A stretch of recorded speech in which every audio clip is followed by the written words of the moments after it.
Okay, in this video we're going to be talking about epigenetics. And the idea behind epigenetics is it's the study of changes in gene expression that occur not by changes in DNA sequence. So we're not talking about mutations that alter gene expression. We're talking about changes in the way that DNA is packaged, either through chromatin remodeling, or modifications of the N-terminal tails of histones, or, as I'll show you a little bit later here, the methylation of DNA. And so these types of changes can affect gene expression, which can affect phenotypes, which can affect the traits of cells. And so one of the things that epigenetics involves is the idea of the histone code, or sometimes called epigenetic marks. So we've talked about the idea that within that histone octamer there exists 4 different histone proteins, each one represented twice: histone H2A, H2B, H3, and H4. And the N-terminal end of each of these proteins is sort of structureless. They extend out of that octamer core. And those N-terminal tails are the substrates of all sorts of modifications: acetylations, methylations, phosphorylations, and even more. Now, these different modifications occur by the actions of different enzymes, like histone transacetylases or demethylases, and so on and so forth. Now, the reason that they are important is because there exists proteins within a cell that have various domains, like chromodomains and bromodomains and things like that, that allow those proteins to bind to differently modified N-terminal tails. So depending upon the way in which a tail is modified will determine which proteins can bind to it, and therefore can determine which genes are turned on and which genes are turned off. Now here's the important thing. At least some of this histone code is inherited, meaning that whatever histone modifications your mother or father accumulated, at least some of that can be passed on to you. Which means any of these modifications that your parents may have accumulated that may change the expression of certain genes can be passed on to you and affect the some sort of a phenotype that you may have. And this includes something like the predisposition to cancers, predispositions towards things like metabolic diseases such as insulin and insulin resistance and diabetes. And so this is something that's becoming studied more and more and more. Now, in addition to modifications of the N-terminal tails, in addition to chromatin remodeling, there is also the methylation of DNA. So if we take a look at cytosines, what we can see is here's a normal cytosine, but there is also enzymes that can methylate cytosine. So here we have 5-methylcytosine, and there's the methyl group there. Now, there are genes whose activation is sensitive to methylation, where if we look at the promoter region of that gene, as long as those cytosines at that promoter are not methylated, then that opens the DNA up, allows for the transcriptional machinery to bind, and that gene can be then expressed.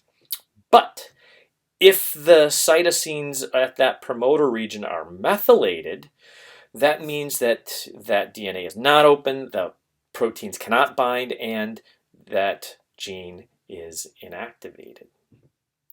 The methylation patterns can also be passed on to your offspring. There is an allele of a gene in mice called Agouti. And if this allele is allowed to be expressed in the developing embryo, then the mouse gets this phenotype, this kind of orange fur. The mouse is obese, and then there's all sorts of things that come along with this obesity, for example, diabetes. Now, the agouti allele, the promoter region, is sensitive to methylation, meaning if it is methylated, the agouti allele, instead of being expressed, is not expressed. And there was an interesting experiment that was done that's very famous, in which 2 pairs of mice were set up. One where the father, both of them where the father is agouti, okay, has the agouti allele, that's the AVY here, crossed to a mother. And the same thing here on the other one. Father has the agouti allele and shows the agouti phenotype crossed to a normal mother. Now, in the left pairing, the mother is she's not fed anything other than just normal food. In the other pairing, the mother has been supplemented with various chemicals that cause methylation: folic acid, choline, vitamin B12, betaine, genistein. So there's all sorts of chemicals that increase methylation of DNA. The idea being here that if this methylated DNA occurs in her developing offspring, that will turn off the agouti allele, and fewer of her offspring will show the agouti phenotype. So this is what the actual results are. Here in the unsupplemented mother, where we look at the offspring and we look at the promoter region, there is less methylation, and therefore more of the offspring are actually making the agouti gene, are expressing the agouti allele, and thereby having this agouti phenotype. Whereas if we look at the supplemental mother and we look at her offspring, fewer of those offspring are showing that agouti phenotype. Now, they all have the agouti gene. The difference is its promoter is methylated, and thereby it's not being expressed. So if we take a look at one of these non-agouti mice and compare it to one of the agouti mice, they look strikingly different. But here's the interesting thing.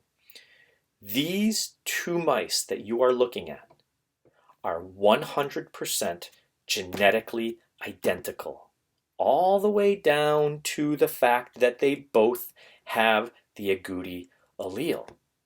So why is it that they look so incredibly different? It's epigenetic differences. This mouse here, all the promoter region of that agouti allele is not methylated. The agouti gene is then expressed.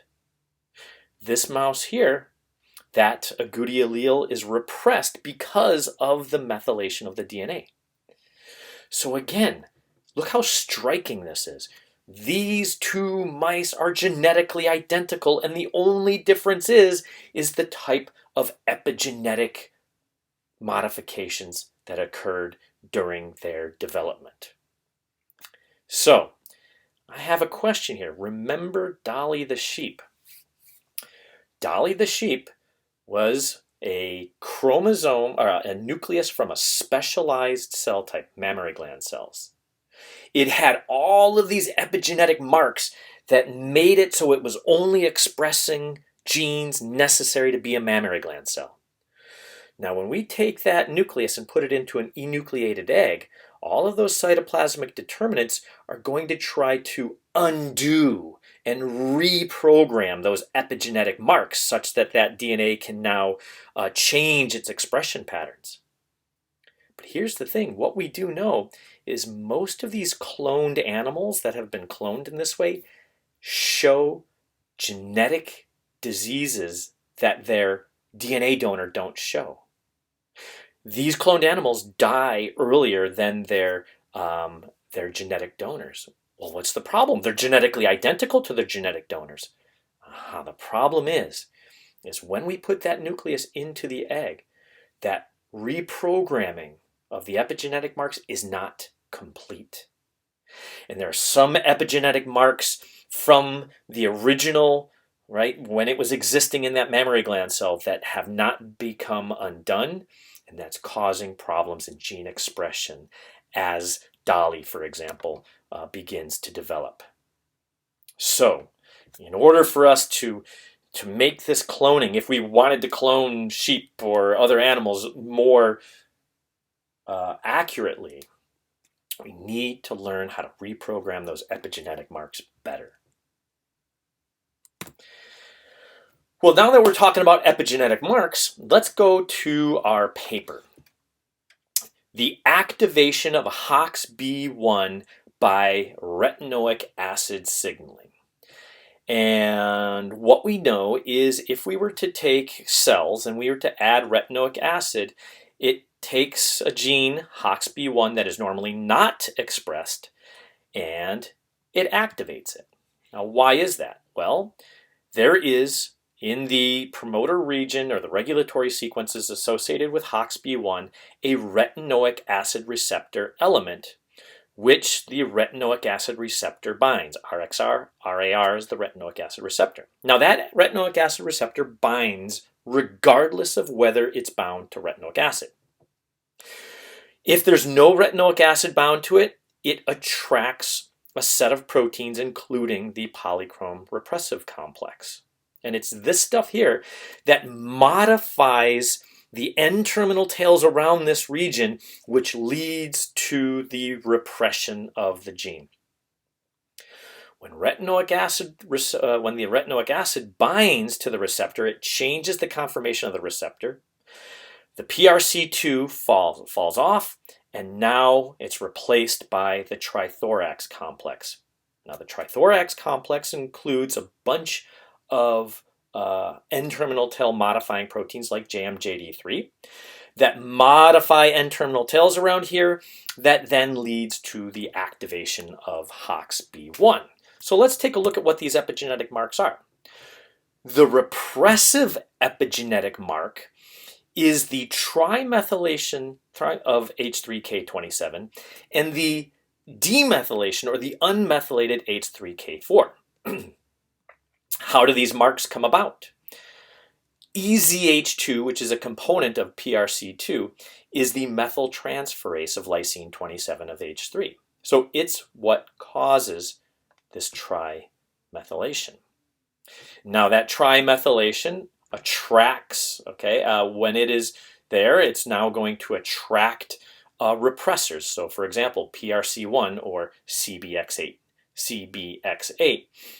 is a component of PRC1, is going to be responsible for recognizing these epigenetic marks and repressing HOXB1.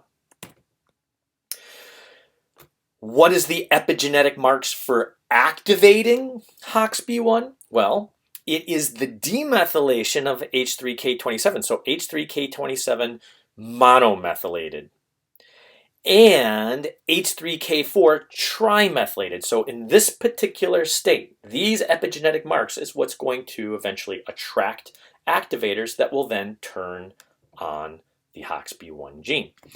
What are the enzymes that affect this? Well, JMJD3, right, part of the trithorax complex here, is our demethylase. And MLL2, again, another part of the trithorax complex, is our methyltransferase. It's going to methylate H3K4.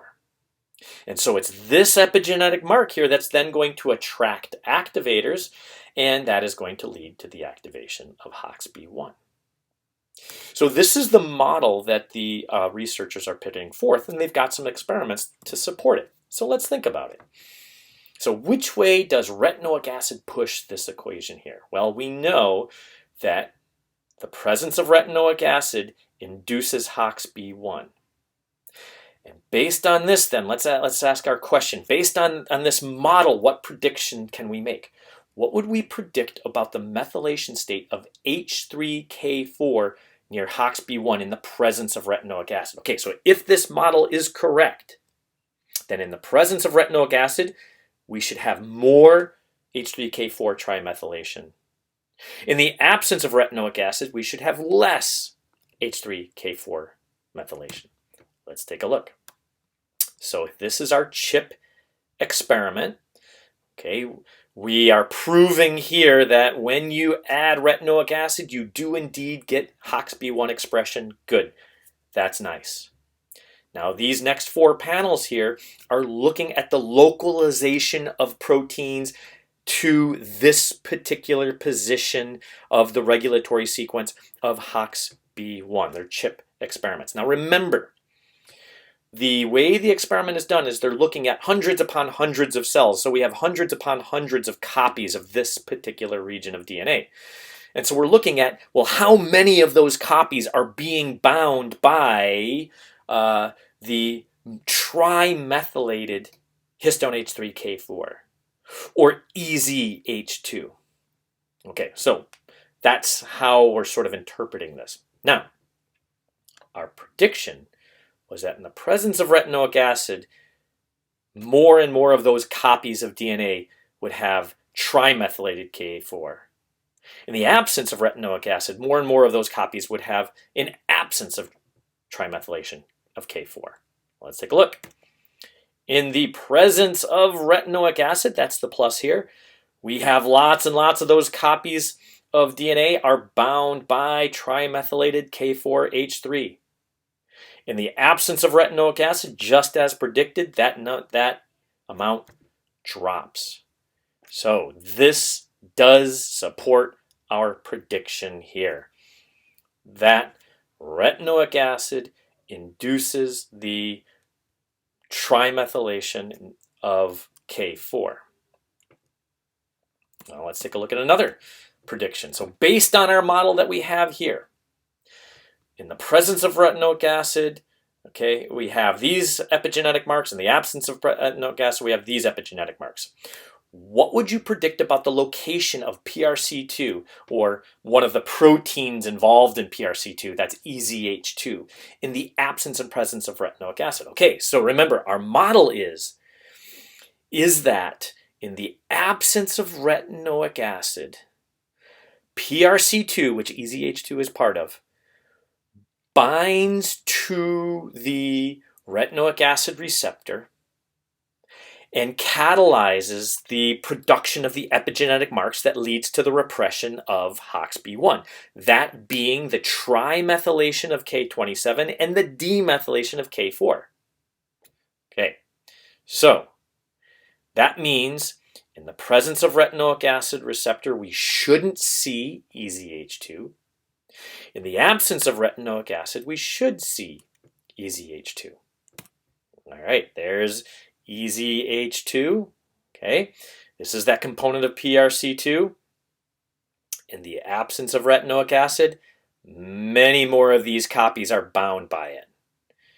In the presence of retinoic acid, fewer and fewer copies of this DNA are bound by EZH2. That does indeed support our prediction. Okay, so what that means then is for HOXB1, the activating epigenetic mark is the demethylation of H3K27 and the trimethylation of H3K4. And JMJD3 is a protein involved in setting up this epigenetic mark.